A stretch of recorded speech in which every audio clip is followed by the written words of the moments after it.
সপ্তম অধ্যায় বাছাই টুপি। দরজাটা মুহূর্তের মধ্যেই খুলে গেল।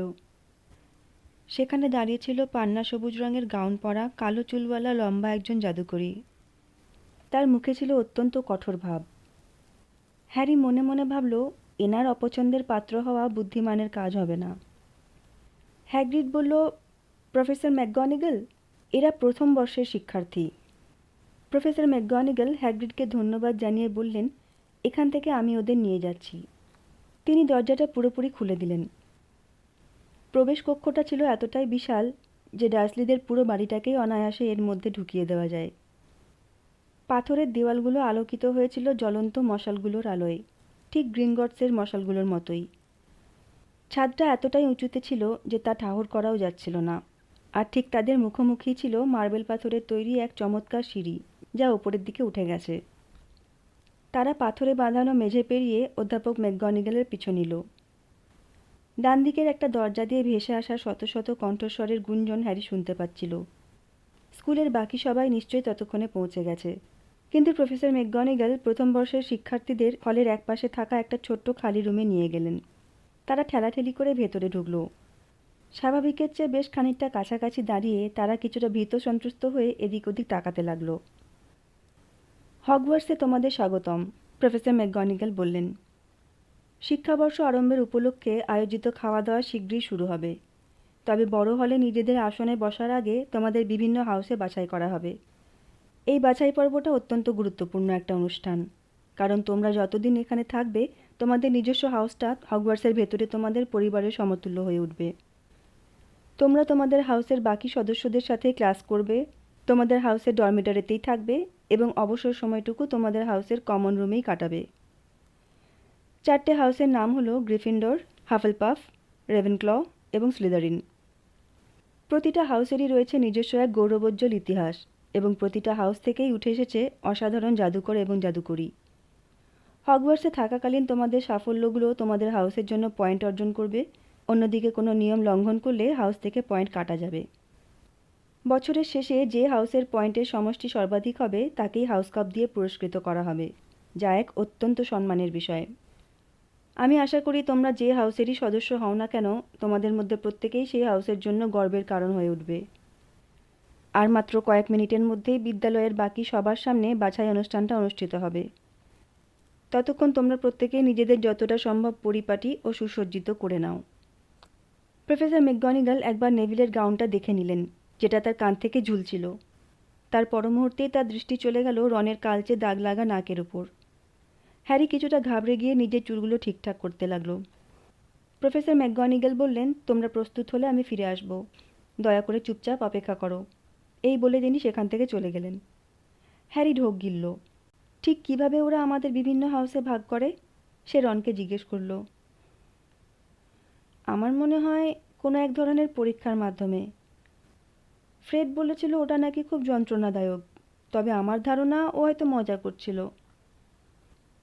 হ্যারি বুকে একটু চাপ অনুভব করল। পরীক্ষা? পুরো স্কুলের সামনে? কিন্তু সে তো এখনো কিছুই জাদু জানে না। তাহলে তাকে ঠিক কী করতে হবে? সেখানে পৌঁছানোর সাথে সাথেই এমন কিছু ঘটবে তা সে বিন্দুমাত্র আশা করেনি।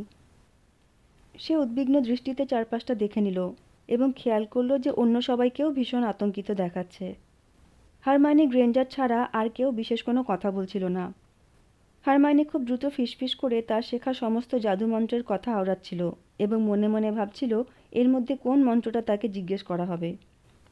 হ্যারি প্রাণপণে চেষ্টা করল হারমাইনির কথা না শোনার। সে জীবনে আর কখনো এত বেশি চিন্তায় ভোগেনি, কখনোই না। এমনকি সেই সময়ও না যখন তার স্কুলের রিপোর্ট কার্ডটা ডার্সলিদের কাছে নিয়ে যেতে হয়েছিল, যে রিপোর্টে লেখা ছিল যে সে কিভাবে তার শিক্ষকের পরচুলটা নীল রঙে রাঙিয়ে দিয়েছিল। সে দরজার দিকে একদৃষ্টে তাকিয়ে রইল।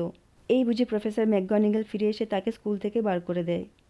ঠিক তখনই এমন কিছু ঘটল যা দেখে সে ভয়ে প্রায় 1 ফুট লাফিয়ে উঠল। তার ঠিক পেছনে থাকা কয়েকজন তখন চিৎকার করে বলছিল, এরা আবার কারা? পেছনের দেওয়াল ভেদ করে প্রায় 20টা প্রেতাত্মা ঘরের ভেতরে ঢুকে পড়ল। মুক্তোর মতো ধবধবে সাদা এবং কিছুটা স্বচ্ছ সেই প্রেতাত্মারা একে অপরের সাথে কথা বলতে বলতে ঘরের এ প্রান্ত থেকে ও প্রান্তে ভেসে বেড়াচ্ছিল। প্রথম বর্ষের শিক্ষার্থীদের দিকে তারা খুব একটা ফিরেও তাকাচ্ছিল না। দেখে মনে হচ্ছিল যেন তারা নিজেদের মধ্যে তর্ক করছে। একজন মোটা বেঁটে সন্ন্যাসীর মতো দেখতে প্রেতাত্মা তখন বলছিল, আমি বলি কি, ক্ষমা করে সব ভুলে যাওয়াই ভালো। আমাদের উচিত ওকে আরেকবার সুযোগ দেওয়া। তখন আরেকজন প্রেতাত্মা বলল, না না ফ্যাট ফ্রায়ার, আমরা ওকে অনেক সুযোগ দিয়েছি। সে আমাদের সবারই দুর্নাম রটাচ্ছে। দাঁড়াও তো, বলেই সে ঘুরে সবার দিকে তাকিয়ে বলল, তোমরা সবাই এখানে কি করছো? কেউ উত্তর দিল না। নতুন ছাত্রছাত্রী।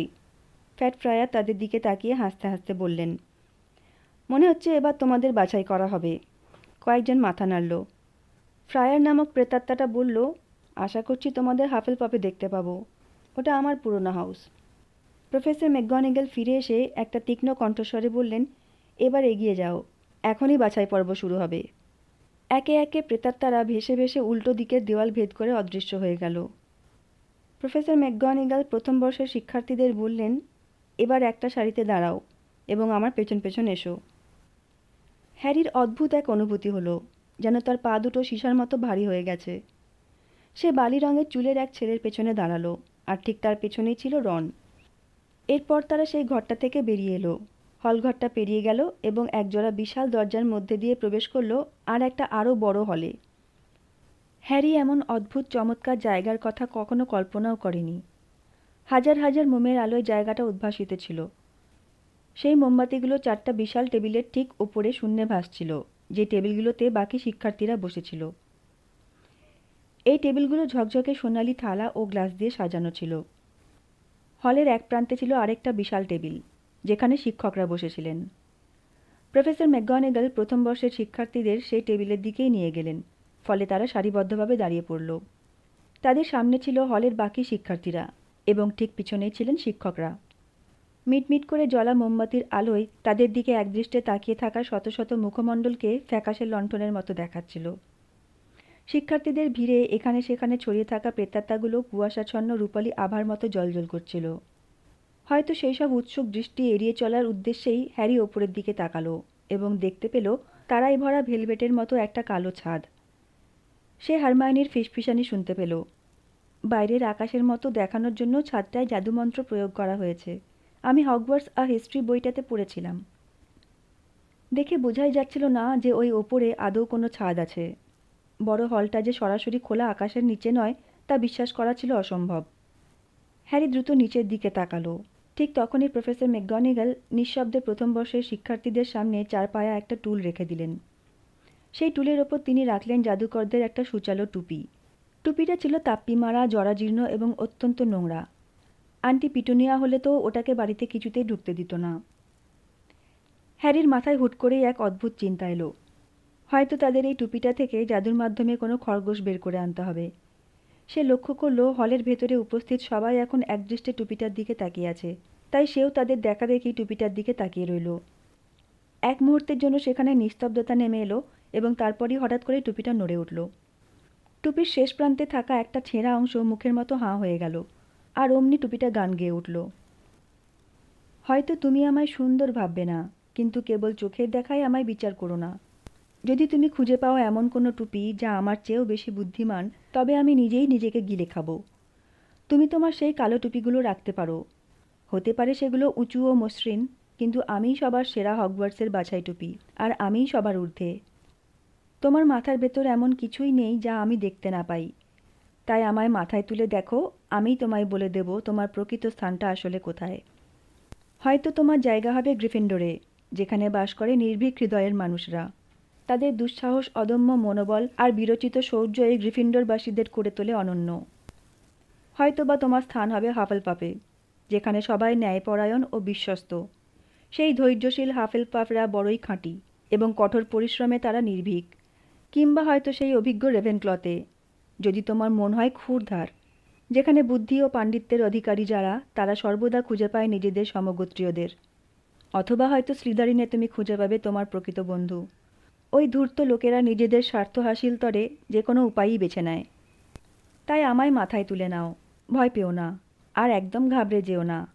তুমি এখন নিরাপদ হাতেই আছো, যদিও আমার কোনো হাত নেই, কারণ আমি যে এক চিন্তার টুপি। টুপিটার গান শেষ হতেই পুরো হলঘরটা করতালিতে ফেটে পড়ল। সেটা 4টে টেবিলের প্রতিটার দিকেই মাথা নুইয়ে অভিবাদন জানালো এবং তারপর আবারও একদম নিশ্চল হয়ে গেল। তার মানে আমাদের কেবল টুপিটা মাথায় দিয়ে দেখতে হবে, রন হ্যারির কানে কানে ফিসফিস করে বলল। আমি ফ্রেডকে মেরে ফেলবো। ও কেবলই বলছিল যে আমাদের নাকি একটা দানবের সাথে কুস্তি লড়তে হবে।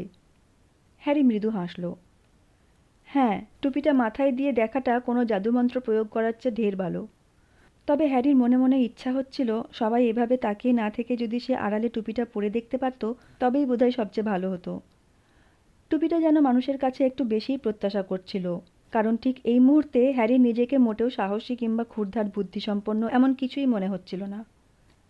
টুপিটা যদি এমন কোনো হাউসের কথা বলতো যেটা কেবল তাদের জন্যই, যাদের বুকটা একটু ছমছম করে বা অস্বস্তি লাগে, তবে হ্যারি নির্দ্বিধায় সেই হাউসটাকেই বেছে নিত। প্রফেসর ম্যাকগনিগাল এবার একগাদা লম্বা পার্চমেন্ট হাতে নিয়ে এগিয়ে এলেন।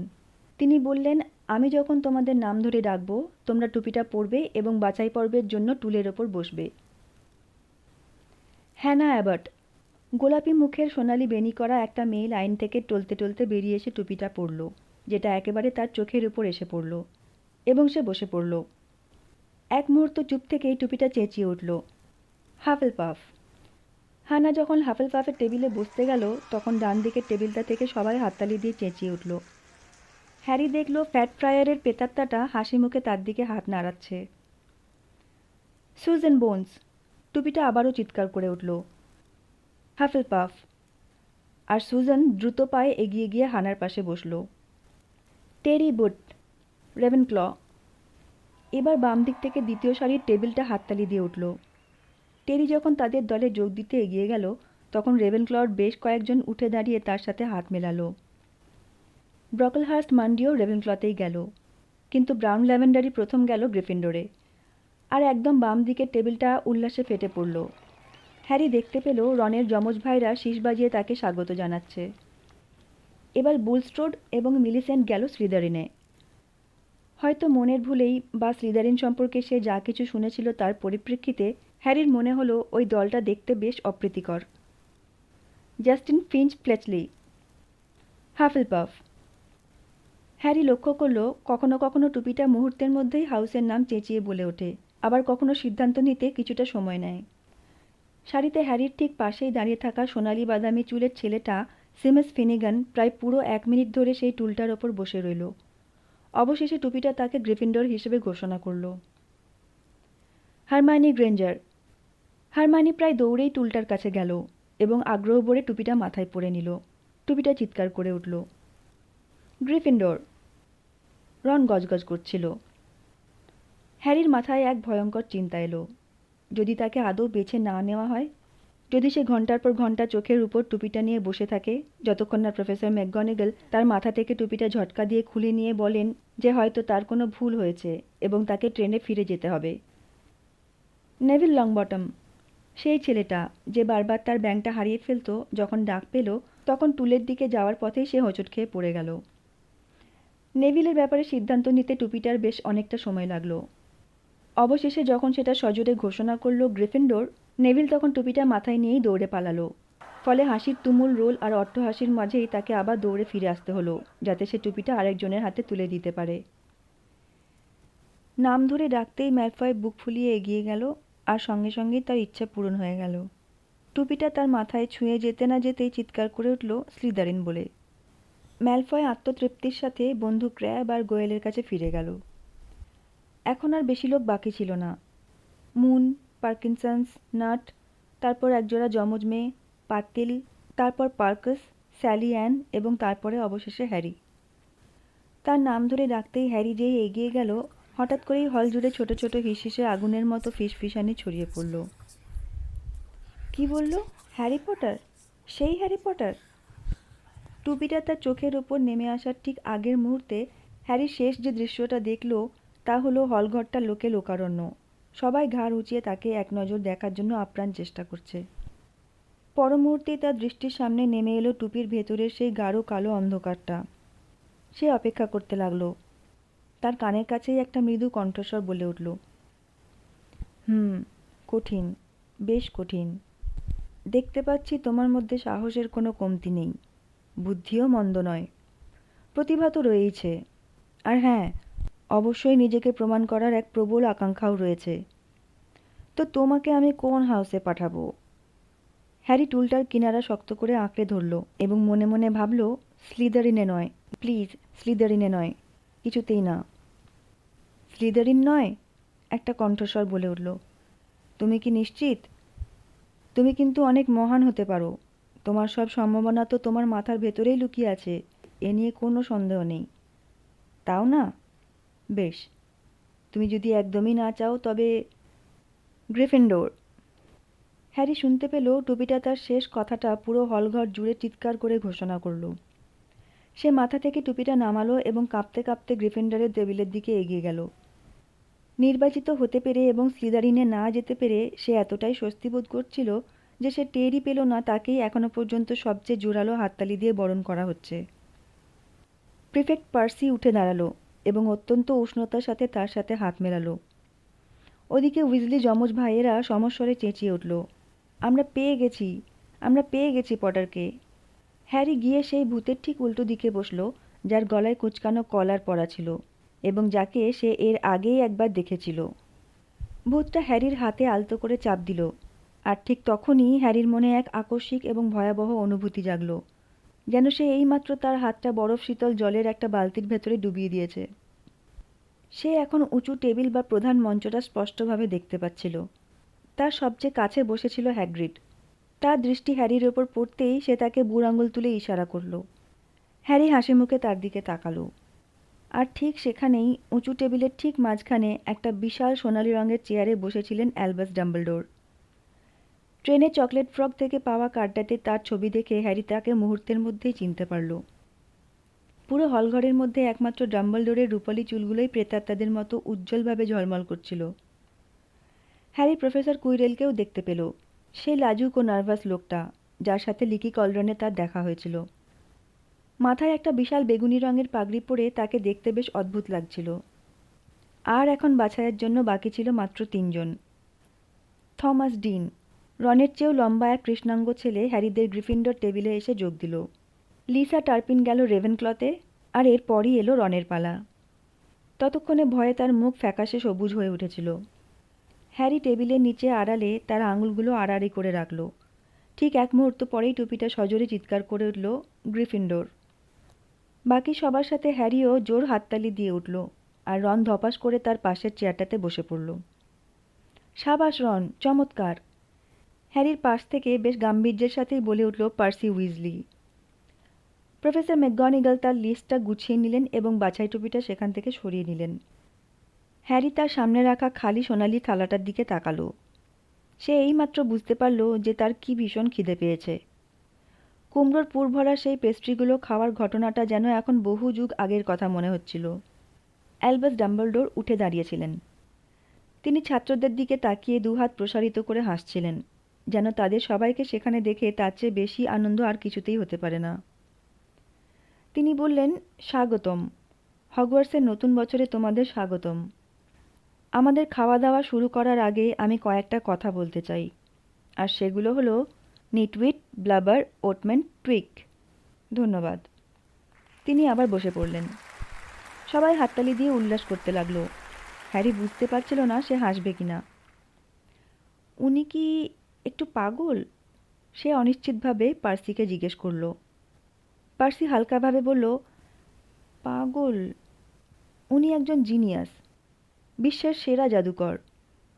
কিন্তু হ্যাঁ, বলতে পারো উনি একটু পাগল। আর কিছু নেবে তুমি, হ্যারি? হ্যারি হাঁ করে তাকিয়ে রইল। তার সামনে রাখা থালাগুলো এখন খাবারে ঠাসা। একই টেবিলে তার পছন্দের এত খাবার সে আগে কখনো দেখেনি।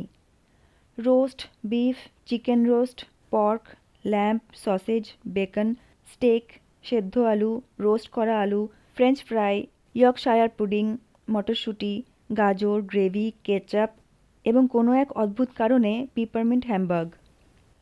ডার্সলিরা হ্যারিকে ঠিক অনাহারে রাখত না ঠিকই, কিন্তু তাকে কখনোই নিজের ইচ্ছামতো পেট ভরে খাওয়ার সুযোগও দিত না। কখনো হ্যারি কোনো খাবার সত্যিই খুব খেতে চাইলে ডার্সলি সবসময় সেটা কেড়ে নিত, এমনকি সেই খাবার খেয়ে তার শরীর খারাপ করলেও। হ্যারি পিপারমিন্টগুলো ছাড়া বাকি সব খাবার থেকে অল্প অল্প করে নিয়ে নিজের থালাটা পূর্ণ করে ফেলল এবং খেতে শুরু করল। সব খাবারই ছিল অত্যন্ত সুস্বাদু। হ্যারিকে স্টেক কাটতে দেখে গলায় কুঁচকানো কলার পরা সেই প্রেতাত্মাটা বিষণ্ণ সুরে বলল, ওগুলো দেখতে তো বেশ লোভনীয় মনে হচ্ছে। হ্যারি তাকে কিছু খাবার কথা বলতে যাচ্ছিল, ঠিক তখনই সে আবার বলে উঠল, আমি প্রায় 500 বছর ধরে কিছু খাইনি। অবশ্যই আমার খাওয়ার কোনো প্রয়োজন নেই, কিন্তু ইচ্ছা তো করেই। আমার মনে হয় না আমি নিজের পরিচয় দিয়েছি। আমি স্যার ডি নিকোলাস মিমসি পারপিংটন, গ্রিফিন্ডর টাওয়ারের ভূত। আমি জানি আপনাকে, রন হঠাৎ বলে উঠল। আমার ভাইয়েরা আপনার কথা আমাকে বলেছিল। আপনিই তো নিয়ারলি হেডলেস নিক। প্রেতাত্মাটা বলে উঠল, আমি চাইব তোমরা আমাকে স্যার নিকোলাস বলেই ডাকো। ভূতটা বেশ কাঠখোট্টাভাবে বলল। কিন্তু সোনালি বাদামি চুলের সিমাস ফিনিগান তাকে মাঝপথেই থামিয়ে দিল। Nearly headless? সেটা কিভাবে? স্যার নিকোলাসকে দেখে মনে হলো তিনি ভীষণ চটে গেছেন, যেন তাদের এই কথোপকথন তার মনের মতো হচ্ছিল না। এইভাবে, বিরক্তি নিয়ে বলেই সে নিজের বাঁ কানটা খপ করে ধরল এবং টান দিল। তার পুরো মাথাটা ঘাড়ের একদিক থেকে খুলে কাঁধের ওপর ঝুলে পড়ল, ঠিক যেন কোনো কবজার ওপর ঝোলানো। স্পষ্টতই কেউ তার মাথা কেটে দেওয়ার চেষ্টা করেছিল, কিন্তু কাজটা ঠিকভাবে সম্পন্ন করতে পারেনি। তাদেরকে হতভম্ব হতে দেখে বেশ তৃপ্তির হাসি হেসে নিয়ারলি হেডলেস নিক তার মাথাটা আবার ঘাড়ের ওপর তুলে নিল এবং বলল, তা নতুন গ্রিফিন্ডররা, আশা করি এই বছর হাউস চ্যাম্পিয়নশিপ জিততে তোমরা আমাদের সাহায্য করবে। গ্রিফিন্ডররা এর আগে কখনো এত দীর্ঘ সময় ধরে না জিতে থাকেনি। স্লিদারিনরা টানা 6 বছর ধরে কাপটা জিতে চলেছে। ওই স্লিদারিন টাওয়ারের প্রেতাত্মার অহংকার আর সহ্য করা যায় না। হ্যারি স্লিদারিনের টেবিলটার দিকে তাকালো এবং সেখানে এক বীভৎস প্রেতাত্মাকে দেখতে পেল, যার দুটো চোখ ছিল স্থির এবং শূন্যতায় ভরা। মুখ ছিল হাড় ঝিরঝিরে এবং পরনের আলখাল্লায় লেগেছিল রূপালি রঙের রক্তের দাগ। সে বসেছিল ম্যালফয়ের ঠিক পাশেই। হ্যারি বেশ খুশিই হলো এটা দেখে যে ম্যালফয়ের পাশে বসায় ওকে মোটেও সন্তুষ্ট মনে হচ্ছিল না। অত্যন্ত আগ্রহ নিয়ে সিমাস জানতে চাইল, ওর জামায় এত রক্ত কেন? আমি কখনোই ওকে জিজ্ঞেস করার সাহস করিনি। নিয়ারলি হেডলেস নিক বেশ সতর্কতার সাথে উত্তর দিল। সবাই যখন পেট ভরে খেয়ে নিল, তখন থালাগুলোতে পড়ে থাকা খাবারের অবশিষ্টাংশগুলো মিলিয়ে গেল, আর থালাগুলো আবারও আগের মতোই পরিষ্কার ঝকঝকে হয়ে উঠল। আবার মুহূর্তের মধ্যেই থালাগুলো বিভিন্ন রকমের মিষ্টি খাবারে ভরে উঠল। কল্পনায় আসতে পারে এমন সব স্বাদের ice cream, apple pie, treacle tart, chocolate flair, chocolate eclair, jam doughnut, trifle, strawberry jelly, rice pudding, কি নেই সেখানে। হ্যারি যখন নিজের জন্য একটা ট্রিকেল টার্ট তুলে নিচ্ছিল, তখন তাদের আলোচনার মোড় ঘুরে গেল পরিবারের প্রসঙ্গে। আমি হলাম আধা আধি, বলল সিমাস। আমার বাবা মাগল। মা যে একজন জাদুকরী, বিয়ের আগে তিনি বাবাকে জানাননি। বাবার জন্য সেটা ছিল বেশ বড়সড় একটা ধাক্কা। এই কথা শুনে বাকি সবাই হেসে উঠল। তোমার বাড়িতে কে কে আছে নেভিল? জানতে চাইল রন। আসলে আমার ঠাকুমা আমাকে বড় করেছেন। তিনি একজন জাদুকরী, নেভিল বলল। কিন্তু পরিবারের সবাই অনেক দিন ধরে ভেবেছিল যে আমি পুরোপুরি জাদুশক্তিহীন মাগল। আমার বড় কাকা অ্যালজি সবসময় আমাকে ভয়ঙ্কর অবস্থায় ফেলে আমার ভেতর থেকে জোর করে জাদু বের করে আনার চেষ্টা করত। একবার তো সে আমাকে ব্ল্যাকপুলের শেষ প্রান্ত থেকে নিচে ধাক্কা দিয়েছিল। আমি তো প্রায় ডুবিয়ে যাচ্ছিলাম, কিন্তু 8 বছর বয়স হওয়ার আগে পর্যন্ত কিছুই ঘটল না। আরেকবার সেই কাকা রাতের খাবার খেতে আমাদের বাড়িতে এলো। সে আমাকে দোতলার জানলা দিয়ে পায়ে গোড়ালি ধরে ঝুলিয়ে রেখেছিল। ঠিক সেই সময় আমার বড় পিসি এনিট তাকে একটা মিষ্টি খেতে দিল, আর কাকা অসাবধান হয়ে আমার পা ছেড়ে দিল। কিন্তু আমি নিচে না পড়ে বরং লাফিয়ে উঠলাম। বাগানের ভেতর দিয়ে একেবারে রাস্তা পর্যন্ত গিয়ে পড়লাম। সবাই এতে ভীষণ খুশি হয়েছিলেন। ঠাকুমা তো আনন্দে কেঁদেই ফেলল। আর আমি যখন এখানে ভর্তি হলাম, তখন তাদের মুখগুলো দেখা উচিত ছিল। বুঝতেই তো পারছো, তারা ভেবেছিল যে এখানে আসার মতো যথেষ্ট জাদুশক্তি হয়তো আমার নেই। বড় কাকা অ্যালজি এতটাই খুশি হলো যে সে আমাকে উপহার হিসেবে এই ব্যাঙটা কিনে দিল। হ্যারির অন্য পাশে পার্সি উইজলি এবং হারমায়োনি পড়াশোনা নিয়ে কথা বলছিল। হ্যারি শুনতে পেল হারমায়োনি বলছে, আমার তো খুব ইচ্ছা ক্লাসগুলো যেন এখন থেকেই শুরু হয়ে যায়। শেখার যে কত কিছু বাকি। আমি বিশেষ করে রূপান্তর বিদ্যায় খুব আগ্রহী। তুমি তো জানোই, কোনো কিছুকে অন্য কিছুতে বদলে ফেলা। অবশ্য আমি শুনেছি এটা নাকি ভীষণ কঠিন একটা বিষয়। পার্সি বলল, তোমরা তো শুরু করবে একদম ছোটোখাটো বিষয় দিয়ে, যেমন দেশলাই কাঠিকে ছুঁচে পরিণত করা, কিংবা ওই জাতীয় টুকিটাকি কাজ দিয়ে। হ্যারির শরীরটা ক্রমশ গরম হয়ে আসছিল এবং চোখে ঘুম জড়িয়ে আসছিল। সে আবারও উপরের উঁচু টেবিলটার দিকে তাকালো। হ্যাগ্রিড তার গ্লাসে কিছু খাচ্ছিল। প্রফেসর ম্যাকগনিগাল কথা বলছিলেন প্রফেসর ডাম্বলডোরের সাথে। প্রফেসর কুইরেল মাথায় সে অদ্ভুত পাগড়িটা পরে কথা বলছিলেন এমন একজন শিক্ষকের সাথে যার চুলগুলো ছিল তেলতেলে কালো, নাকটা ছিল বাঁকানো আকশির মতো এবং গায়ের রং ছিল ফ্যাকাশে। ঘটনাটা ঘটল একদম আকস্মিকভাবে। সেই বাঁকানো নাকের শিক্ষকটা কুইরেলের পাগড়ির পাশ থেকে সরাসরি হ্যারির চোখের দিকে তাকালেন, আর ঠিক তখনই হ্যারির কপালে থাকা সেই ক্ষতচিহ্নটার ওপর দিয়ে তীব্র জ্বালামাখা ব্যথা বিদ্যুৎ বেগে বয়ে গেল। হ্যারি মাথায় হাত চেপে ধরল। কি হয়েছে? পার্সি জিজ্ঞেস করল। না, কিছু না। ব্যথাটা ঠিক যতটা দ্রুত শুরু হয়েছিল ততটাই দ্রুত মিলিয়ে গেল। তবে শিক্ষকের চাহনি থেকে হ্যারির মনে এই অনুভূতিটা জাগল যে তিনি হ্যারিকে বিন্দুমাত্র পছন্দ করেন না। এই ধারণাটা মন থেকে ঝেড়ে ফেলা ছিল অনেক বেশি কঠিন।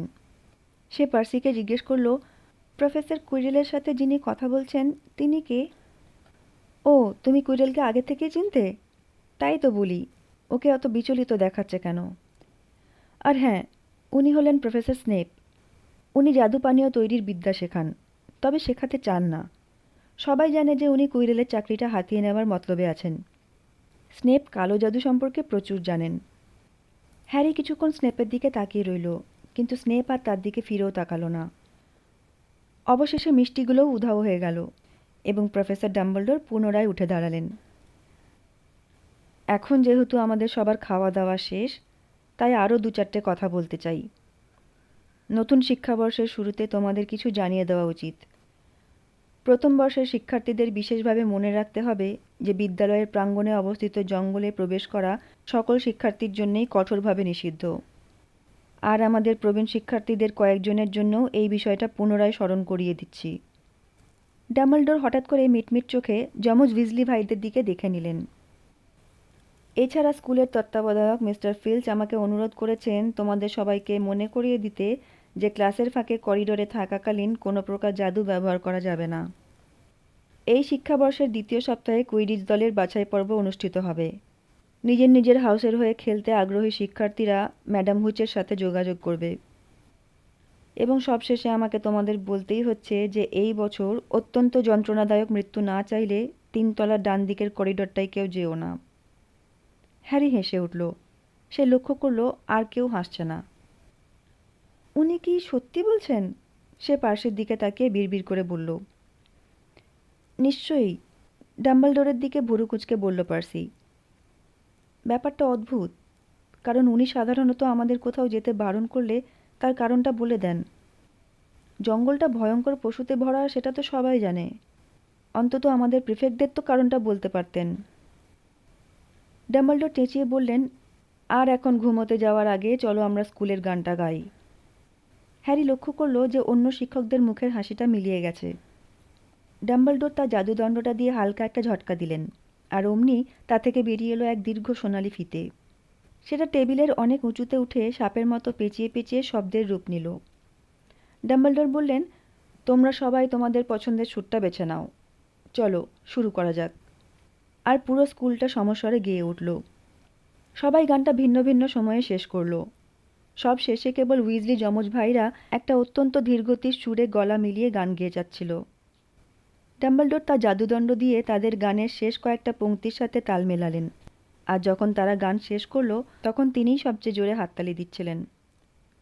চোখে জল মুছতে মুছতে তিনি বললেন, সঙ্গীত, এই এক এমন জাদু যা আমাদের এখানকার অন্য সমস্ত জাদুকেও ছাড়িয়ে যায়। ঠিক আছে, এবার যে যার বিছানায় ঘুমাতে যাও। গ্রিফিন্ডরের প্রথম বর্ষের শিক্ষার্থীরা ভিড়ের মধ্যে দিয়ে পার্সির পিছু নিল। বড় হল থেকে বেরিয়ে তারা মার্বেল পাথরের সিঁড়ি বেয়ে উপরে উঠতে লাগলো।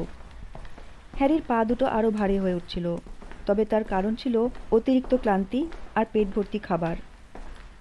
তার চোখে তখন এতটাই ঘুম যে করিডোর ধরে হেঁটে যাওয়ার সময় ছবির ভেতরের মানুষগুলো যে ফিসফিস করে কথা বলছে আর তাদের দিকে আঙুল তুলে দেখাচ্ছে, কিংবা পার্সি যে তাদের কোন পথ দিয়ে নিয়ে যাচ্ছে, সেসব দেখে অবাক হওয়ার মতো কোনো মানসিক অবস্থায় তার ছিল না। তারা হাই তুলতে তুলতে আর পা টেনে টেনে আরও বেশ কয়েকটা সিঁড়ি উঠল। হ্যারি মনে মনে ভাবছিল আর কত দূর তাদের যেতে হবে। ঠিক তখনই তারা হঠাৎ থমকে দাঁড়ালো। তাদের সামনে একগুচ্ছ লাঠি শূন্যে ভাসছিল এবং পার্সি যেই সেগুলোর দিকে এক পা বাড়ালো, লাঠিগুলো তার দিকে ঝাঁপিয়ে পড়ল। পার্সি প্রথম বর্ষের ছাত্রদের কানে কানে বলল, পিভস, ও একটা দুষ্টু প্রেতাত্মা। সে গলা চড়ালো, পিভস, সামনে এসো। বেলুন থেকে হাওয়া বের করে দেওয়ার মতো একটা কর্কশ রুক্ষ শব্দ ভেসে এলো। আমি কিন্তু এক্ষুনি ব্লাডি ব্যারনকে ডাকবো। হঠাৎ পপ করে একটা শব্দ হলো, আর অমনি দুষ্টু কালো চোখ ও চওড়া মুখের এক বেঁটেখাটো লোক সামনে আবির্ভূত হলো। হাতে লাঠিগুলো আঁকড়ে ধরে সে শূন্যে ভাসছিল। এক পৈশাচিক অট্টহাসি হেসে হঠাৎই সে তাদের দিকে ছোঁ মেরে তেড়ে এলো। অমনি সবাই মাথা নিচু করে সরে গেল। পিভস, এক্ষুনি এখান থেকে চলে যাও, নইলে ব্যারনকে সব বলে দেব। আমি কিন্তু সত্যি কথা বলছি। পার্সি ধমক দিয়ে উঠল। পিভস জিভ ভেঙচে পরমুহূর্তেই অদৃশ্য হয়ে গেল। তবে যাওয়ার আগে লাঠিগুলো নেভিলের মাথার ওপর ফেলে দিয়ে গেল। সে তাড়াতাড়ি সেখান থেকে সরে গেল। আবার পথ চলা শুরু করতে করতে পার্সি বলল, পিভসের ব্যাপারে তোমাদের সতর্ক থাকতে হবে। কেবল ব্লাডি ব্যারনই ওকে বসে রাখতে পারে। এমনকি আমাদের মতো প্রিফেক্টদের কথাও ও শোনে না। এই তো আমরা পৌঁছে গেছি। করিডোরের একদম শেষ প্রান্তে গোলাপি রঙের রেশমি পোশাক পরা এক অত্যন্ত মোটা মহিলার ছবি ঝুলছিল। পাসওয়ার্ড, হঠাৎ সে বলে উঠল। ক্যাপট ড্রিকোনাস। পার্সি উত্তর দিল। অমনি ছবিটা সামনের দিক থেকে সরে গিয়ে দেওয়ালের ভেতরে একটা গোলাকার গর্ত খুঁড়ে দিল। তারা সবাই হুড়মুড় করে সেই গর্ত গলে ভেতরে প্রবেশ করল। নেভিলকে অবশ্য পা ধরে একটু ওপরে তুলতে হয়েছিল। এটা ছিল গ্রিফিন্ডারের কমন রুম। গোলাকার রুমটা আরামদায়ক নরম গদি আঁটা চেয়ারে পরিপূর্ণ ছিল। পার্সি মেয়েদের ডরমিটরিটা দেখিয়ে দিল এবং ছেলেদের একটা অন্য দরজা দিয়ে ভেতরে নিয়ে গেল, একটা প্যাঁচানো সিঁড়ির একেবারে ওপরে। বোঝাই যাচ্ছিল যে তারা একটা মিনারের ভেতর দিয়ে যাচ্ছে। অবশেষে তারা তাদের বিছানাগুলো খুঁজে পেল। 5টা 4 খুঁটিয়ালা খাট, যেগুলোতে গাঢ় লাল রঙের মখমলের পর্দা ঝোলানো ছিল। তাদের বাক্স প্যাটরাগুলো আগেই সেখানে পৌঁছে গেছিল। কথা বলার মতো শক্তিটুকুও অবশিষ্ট না থাকায় তারা চটজলদি নিজেদের পাজামা পরে বিছানায় এলিয়ে পড়ল। খাবারগুলো দারুণ ছিল, তাই না? পর্দার আড়াল থেকে হ্যারির উদ্দেশ্যে ফিসফিস করে বলল রন। স্ক্যাবার্স বিছানার চাদর চেবাচ্ছে দেখে রন তাকে সরিয়ে দিল। হ্যারি ভাবল রনকে জিজ্ঞেস করবে যে সে ট্রিকল টার্ট খেয়েছিল কিনা, কিন্তু প্রশ্নটা করার আগেই সে ঘুমিয়ে পড়ল। হ্যারি একটু বেশিই খেয়ে ফেলেছিল, তাই সে অত্যন্ত অদ্ভুত একটা স্বপ্ন দেখল। তার মাথায় ছিল প্রফেসর কুইরেলের পাগড়িটা। সেটা অনবরত তার সাথে কথা বলে যাচ্ছিল এবং তাকে বলছিল যে তাকে এক্ষুনি স্লিদারিনে চলে যেতে হবে, কারণ এটাই তার নিয়তি। হ্যারি পাগড়িটাকে জানালো যে সে স্লিদারিনে যেতে চায় না। অমনি পাগড়িটা ক্রমশ ভারী থেকে আরও ভারী হয়ে উঠতে লাগলো। সে সেটা মাথা থেকে খুলে ফেলার চেষ্টা করলো, কিন্তু সেটা ভীষণ যন্ত্রণা দিয়ে আরও শক্ত হয়ে চেপে বসল। আর ঠিক তখনই সেখানে দেখা গেল ম্যালফয়কে। হ্যারি যখন পাগড়িটার সাথে ধস্তাধস্তি করছিল, ম্যালফয় তখন তাকে দেখে হাসছিল। এরপর ম্যালফয় রূপান্তরিত হয়ে গেল সেই বাঁকানো নাকের প্রফেসর স্নেপে। তার হাসিটা হয়ে উঠল তীক্ষ্ণ এবং শীতল। হঠাৎই এক ঝলক সবুজ আলো জ্বলে উঠল, আর হ্যারি অমনি ঘুম থেকে জেগে উঠল। ও তখন ঘেমে গেছিল আর কাঁপছিল। সে পাশ ফিরে আবার শুয়ে পড়ল। আর পরদিন যখন তার ঘুম ভাঙল, তখন সেই স্বপ্নের কথা তার আর বিন্দু মাত্র মনে ছিল না।